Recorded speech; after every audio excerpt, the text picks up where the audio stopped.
Vitamin ഡിയും മാനസികാരോഗ്യവും വളരെയധികം അലൈൻഡാണ്. അപ്പോൾ വൈറ്റമിൻ ഡി കുറവുള്ള ആളുകളിൽ ഡിപ്രഷൻ, ആങ്സൈറ്റി, സെറട്ടോണിൻ പ്രൊഡക്ഷൻ കുറയുക, അതേപോലെ തന്നെ അമിതമായി വിശപ്പുണ്ടാകുക, വിശപ്പില്ലാതെ വരിക, ഇങ്ങനത്തെ പ്രതിസന്ധികളൊക്കെ ഉണ്ടാവാറുണ്ട്. വൈറ്റമിൻ ഡി കുറഞ്ഞിരിക്കുന്ന അവസ്ഥയിൽ ശരിക്കും പറഞ്ഞാൽ വൈറ്റമിൻ ഡി നമ്മുടെ ശരീരത്തിൽ ഊർജം പകരുന്ന ഒരു ഹോർമോൺ തന്നെയാണ്. ബ്രെയിനിൻ്റെ പലവിധത്തിലുള്ള ഫങ്ഷനും വൈറ്റമിൻ ഡി പ്രയോജനപ്പെടും.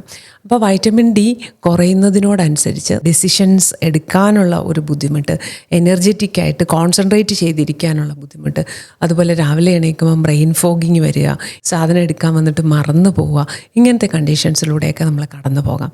നമ്മുടെ സൺഷൈൻ വൈറ്റമിനായ പ്രകൃതിയിൽ നിന്ന് തന്നെ നമ്മുടെ ശരീരം ഉൽപ്പാദിപ്പിക്കേണ്ടതാണ്. നിർഭാഗ്യവശാൽ നമ്മുടെ സാഹചര്യങ്ങൾ അതിന് ഉത്തമമല്ലാത്തത് കൊണ്ടാണ് നമ്മൾ പലപ്പോഴും എ സിക്കകത്തും ജോലി സ്ഥലങ്ങളിൽ അടച്ചിട്ട മുറികളിലുമൊക്കെ ആയിരിക്കും. അപ്പോൾ അവിടെ വൈറ്റമിൻ ഡിയുടെ ഉൽപ്പാദനം കുറയും. ചില പർട്ടിക്കുലർ കണ്ടീഷനിൽ, അതായത് ഉദര സംബന്ധമായ പ്രതിസന്ധികളിലുള്ളവരിൽ ഒക്കെ വൈറ്റമിൻ ഡി എത്ര നമ്മൾ കഴിച്ചാലും അവരത് ശരീരത്തിൽ അവിടെ പ്രതിഫലിക്കില്ല. അതുപോലെ തന്നെ അബ്സോർപ്ഷൻ കുറയുന്ന കേസസ് ഉണ്ട് പുറത്തുനിന്ന് സപ്ലിമെൻറ്റ് കഴിച്ചാൽ.